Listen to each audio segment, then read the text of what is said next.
नमस्कार ओडिशा आपण मानक आमर ही यूट्यूब चैनल को स्वागत। आज दिनटी आपण शुभमय हो। आज हेउछि एप्रिल 11 तारिख मंगलवार। आसंतु जानि नेबा आज दिनर राशिफल संपर्क में संपूर्ण विवरणी। सर्वप्रथमे जानिबा मेष राशि विषय रे। मेष राशि दृढ़ आत्मविश्वास द्वारा समस्त बाधा विघ्न को अतिक्रम करी आगक बढ़िबारे योजना सफल हेबो। छात्र छात्री माने विद्यारे सफल हेबे। आकस्मिक धनहानि हेतु मनरे दुख प्रकाश हेबो। आय को चाही व्यय कले लोक हसा हेबे नाही। नूतन कार्य आरंभ करिबा पूर्वरु हाते मापी चाखंडे चलिबा आवश्यक। बंधु विरोध प्रतिवेशींक सह कलह सृष्टि होई मानहानिर संभावना अधिक। वृष राशि कर्म क्षेत्र में निजर प्रतिष्ठा प्रतिपत्ति रे उन्नति करि पारिबे। व्यावसायिक क्षेत्र में कम परिश्रम रे आशाजनक फल प्राप्ति हेबो। पिलामानक गवेषणा क्षेत्र प्रायतः प्रशस्त रहिबो। संपत्ति संबंधित शुभ समाचार सुनिबाकु मिलिबो। प्रियजन माने आगकु बढ़िबारे सहाय्य करिवे। कथाबार्ता रे चतुरता हेतु बिगिड़िथिबा कर्मटिकु सजाड़ी पारिबे। पारिवारिक सुख शांति वृद्धि हेबो।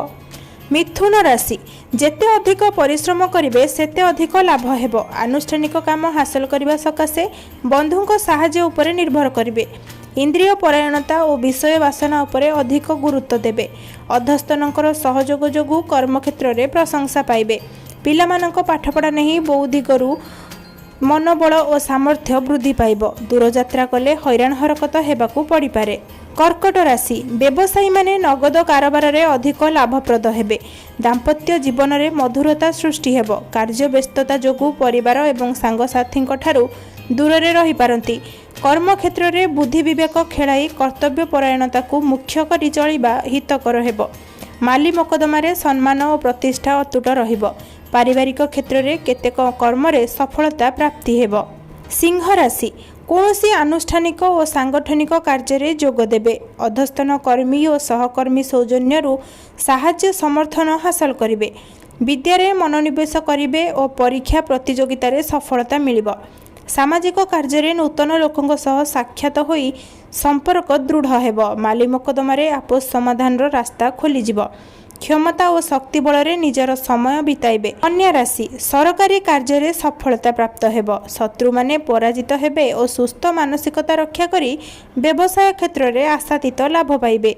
उत्तराधिकारी सूत्ररू किछि धन संपत्ति पाइबार जोग अछि। सहकर्मी सह वाद विवादर समाधान होई शांति उपजिबो। माली मकदमारे आपस समाधान रास्ता खोली जिवो। नुआ ज्ञानर वृद्धि हेबो और सुख संपद प्राप्त हेबो। तुला राशि सामाजिक स्तर में सहनशीलता गुणरू प्रशंसित हेबे। सहकर्मी मानक सह शत्रुता मेंटी जिवो और उच्च कर्मकर्तांकर सुदृष्टि प्राप्ति हेबो। निर्माणमूलक योजना रे आगेई पारिबे। भाईंक सहित लागिथिबा विवादर समाधान होई पारिबो। व्यवसायी माने नाना प्रकार संघर्ष मध्य बाट चलिबे। निकटस्थ स्थान मानकरे भ्रमण करी बेस आनंद अनुभव करिबे। बिच्छा राशि स्वास्थ्य रे उन्नति परिलक्षित होई भल रहिबा सह आर्थिक चिंतार मुक्ति मिलिबो। आनंदमय मुहूर्त सांगकु स्वास्थ्यकर परिवेश और सम्मानजनक घटना घटी पारे। आय को बढ़ाइबा पई बहुत प्रयास करिवे। शुभ परिणाम मध्य सामना को आसीबो। विरोधी माने आपणकर सामना करि परिबे नाही। व्यापार और कारोबार रे सुधार आसीबा फल रे सुख समृद्धि वृद्धि हेबो और परिस्थिति बदली जिवो। धनु राशि चाकरी क्षेत्र में उन्नति करि परिबे और आर्थिक स्थिति रे सुधार आसीबो। बंधु मित्रंकर सहयोग पाई व्यवसायी माने नूतन वाणिज्यर परिकल्पना करिवे। संपत्ति संबंधित शुभ समाचार सुनिबाकु मिलिबो और उच्च अधिकारी काम रे प्रसन्न रहिबे। निजर योग्यता और क्षमतार बहुत लाभ मिलिबो। पारिवारिक क्षेत्र में अनेक समस्या समाधान करी सुख शांति पाइबे। मकर राशि व्यवसाय रे पूर्व समस्यार समाधान होई कम परिश्रम रे आशाजनक फल प्राप्ति हेबो।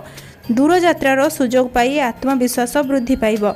जागा जमी जान वाहन और गृह उपकरण क्रय करि पारंती। शत्रु माने पराजित हेबा सह धनदायक अनेक शुभ कर्मर सुजोग पाइबे। बंधु मित्रंकर आर्थिक सहायता रे आशा आकांक्षा और महत्वाकांक्षा पूर्ण है। कुंभ राशि शत्रु और विरोधी माने सतचेष्टा कले मध्य कौनसी क्षति करि परिबे नाही। राजनीति संगठन सभा समिति क्षेत्र में लोक संपर्क बढ़िबो। प्रसिद्ध व्यक्ति मानक सह संपर्क स्थापन हेबो एवं विद्या क्षेत्र में प्रतिभार विकास हेबो। ଅତୀତରେ ହଜିଯାଇଥିବା କିମ୍ବା ଖୋଜୁଥିବା ଜିନିଷ ହଠାତ୍ ମିଳିଯିବ। ସମାଜ ସେବାରେ ସୁନାମ ଅର୍ଜନ କରିବେ। କର୍ମକ୍ଷେତ୍ରରେ ଅନେକ ଦିନର ଅଭିଳାଷା ପୂର୍ଣ୍ଣ ହେବ। ମୀନ ରାଶି, ସାଧୁ ସନ୍ଥ ଓ ଗୁରୁଜନଙ୍କର ଶୁଭ ଆଶୀର୍ବାଦ ପ୍ରାପ୍ତ ହେବ। ଦାମ୍ପତ୍ୟ ସୁଖରେ ଆଶାଜନକ ଫଳ ପ୍ରାପ୍ତି ହେବ। ନ୍ୟାୟ ମାର୍ଗ ଓ ମିଷ୍ଟ ବଚନ ଆପଣଙ୍କର ଭୂଷଣ ହେବ। ଧାର୍ମିକ କାର୍ଯ୍ୟରେ ରୁଚି ବଢ଼ିବା ସହିତ ସମୟ ମଧ୍ୟ ଆନନ୍ଦମୟ ହେବ। ବନ୍ଧୁ ମିତ୍ରଙ୍କର ଆଗମନ ହେବ। ଅଯଥା ଭ୍ରମଣ କରିବା ଫଳରେ ଅଯଥା ଖର୍ଚ୍ଚ ମଧ୍ୟ କରିବାକୁ ପଡ଼ିବ। ବ୍ୟବସାୟରେ ମନ ଲଗାଇ କାମ କଲେ ଅଶୁଭତ୍ୱ ନାଶ ହୋଇ ଶୁଭଫଳ ପ୍ରାପ୍ତି ହେବେ। ଏଇଠି ଥିଲା ଆଜିର 12ଟି ରାଶି ସମ୍ପର୍କରେ ସମ୍ପୂର୍ଣ୍ଣ ବିବରଣୀ। ଏଥିମଧ୍ୟରୁ କେଉଁଟି ଆପଣଙ୍କର ରାଶି ଆମକୁ କମେଣ୍ଟ ମାଧ୍ୟମରେ ଲେଖି ନିଶ୍ଚିନ୍ତ ଜଣାଇବେ। ଯଦି ଭିଡ଼ିଓଟି ଭଲ ଲାଗିଲା ଗୋଟିଏ ଲାଇକ୍ କରିନେବେ। ଆଉ ଯଦି ଆପଣମାନେ ଆମର ଏହି ଚ୍ୟାନେଲରେ ନୂଆ ହୋଇଥିବେ ଚ୍ୟାନେଲଟିକୁ ସବସ୍କ୍ରାଇବ୍ କରିବା ସହିତ ଅଧିକରୁ ଅଧିକ ସେୟାର କରିନେବେ। ଧନ୍ୟବାଦ।